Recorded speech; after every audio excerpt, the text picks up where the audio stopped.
নমস্কার, সুভদ্রা রান্নাঘরে আমার সকল দর্শক বন্ধুকে জানাই স্বাগত। আমি শিউলি। আজকে আমি একটা নতুন রেসিপি নিয়ে এসেছি। এগুলো হচ্ছে মোচা। ও দেখো, খুব কুচু কুচু করে মোচাগুলো কেটেছি এবং কেটে আমি সিদ্ধ করে নিয়েছি। প্রেসার কুকারে দুটো হুইসেল দিয়ে নিয়েছি। এই যে হাত দিলে চিপে গলে যাচ্ছে। যাই হোক, এবারে আমি এটাকে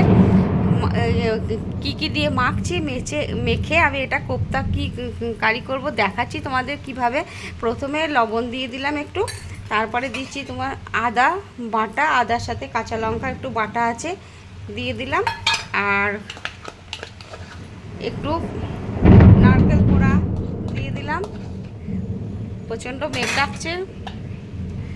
আর তার সাথে দিয়ে দিচ্ছি কিশমিশকে আমি কেটে টুকরো করে রেখেছি, কিশমিশ, কতগুলো কাঁচা লঙ্কা দিয়ে দিলাম একসাথে।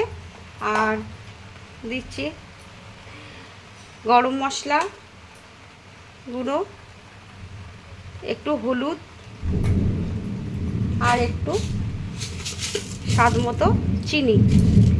এবার আমি যেটা দিয়ে মাখবো সেটা হলো তোমার এই যে হচ্ছে চানা ডাল, মানে ছোলার ডালকে ভিজিয়ে আমি বেটে রেখেছি।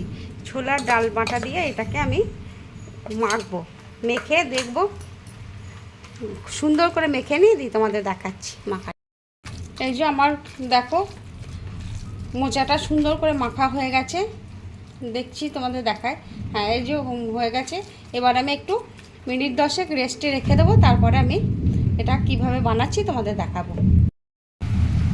আমি একটু ধনের গুঁড়ো দিয়ে দিলাম আর একটু জিরের গুঁড়ো দিয়ে দিলাম, কারণ আমি এই দুটো জিনিস দিতে ভুলে গেছিলাম। এবার আমি এটা ভালো করে মেখে নিচ্ছি কোপ্তাগুলো দিয়ে, এবার ভেজে নেব।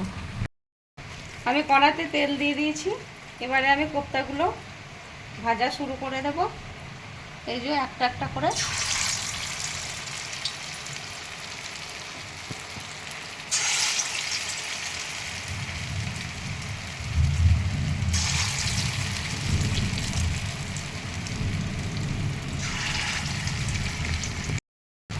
আমি এবার আস্তে আস্তে উল্টে দিচ্ছি, উল্টে দেবো, দিয়ে তারপরে আস্তে আস্তে সব ভেজে ভেজে আমি সব এগুলোকে তুলে নেব।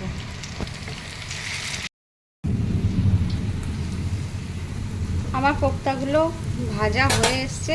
এবার আমি এগুলোকে উঠিয়ে নিচ্ছি।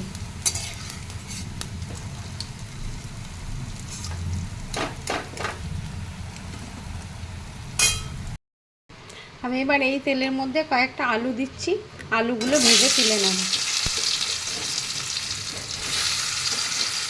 আলুদের মধ্যে হলুদ মাখিয়ে দিয়েছি, এগুলোকে একটু ভেজে লাল লাল করে তুলে নেব। আমার আলুগুলো ভাজা হয়ে গেছে। এবার আলুগুলো আমি উঠিয়ে নিচ্ছি। তেল গরম হয়ে গেছে, তেলের মধ্যে আমি প্রথমে জিরে ফোড়ন দিয়ে দিলাম,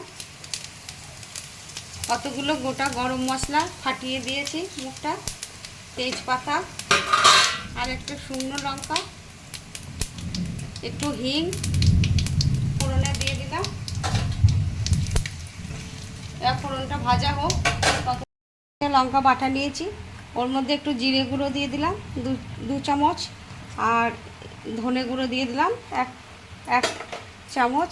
এবারে আমি এটাকে জল দিয়ে মশলাটা রেডি করে নিলাম।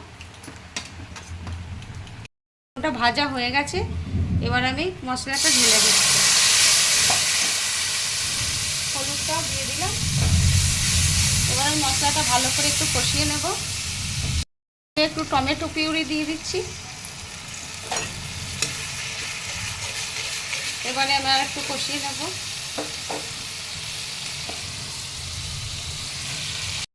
চিলি পাউডার দিয়ে দিলাম,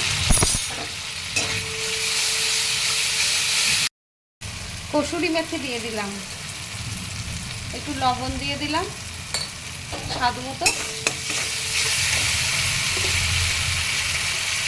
একটু চিনি দিয়ে দিলাম স্বাদ মতো। একেবারে আমি মশলাটা ভালো করে কষিয়ে নেব। আলুগুলো দিয়ে দিচ্ছি, ভেজে রাখা আলুগুলো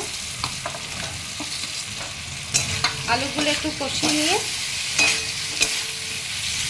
এছাড়া শুরু করে দিয়েছে। আমার আলুগুলো কষানো হয়ে গেছে। আমি এবার একটু গরম জল দিয়ে দিচ্ছি।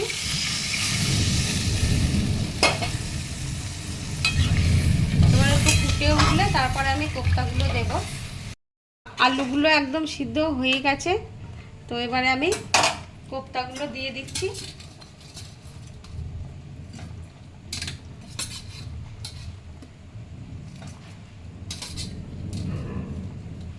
এবার কোপ্তাগুলো দিয়ে একটু ফুটলেই আমি নামিয়ে দেব।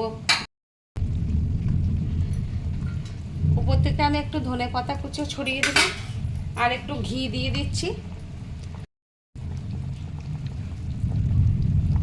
এবারে আমি গ্যাসটা অফ করে দিচ্ছি। আমার মোচার কোপ্তা কারি রেডি এবং সার্ভ করে দিয়েছি। অসম্ভব সুন্দর হয় খেতে এটা। তোমরা অবশ্যই বানাবে, একবার বাড়িতে বানিয়ে খেয়ে দেখবে এবং আমাকে কমেন্ট করে অবশ্যই জানাবে তোমাদের কেমন লেগেছে। সম্পূর্ণ নিরামিষ এটা একটা পদ এবং এটা ট্র্যাডিশনাল পদ যেটা এটা পুরনো দিনের রান্না, মা ঠাকুমাদের কাছে শেখা বা মা ঠাকুমাদের রান্না। তো তোমরা আমার চ্যানেলটি এখনও পর্যন্ত যারা সাবস্ক্রাইব করোনি তাদের কাছে অনুরোধ রইল, প্লিজ আমার চ্যানেলটা একটু সাবস্ক্রাইব করে দেবে আর বন্ধুবান্ধব আত্মীয় স্বজনদের সাথে একটু শেয়ার করে দেবে প্লিজ। আর তোমরা যারা পাশে আছো বা নতুন বন্ধু পুরনো বন্ধু সকলকেই জানাই অসংখ্য ধন্যবাদ, অনেক ভালোবাসা। আর এই বড়াগুলো আর একটা কথা যে শুধু ভাজা ডালের সাথে বা চায়ের সাথে শুধু মুখেও খাওয়া যাবে, অসম্ভব সুন্দর লাগবে খেতে। তোমরা একবার বানাবে, খাবে, আমার অনুরোধ রইল। রাখছি।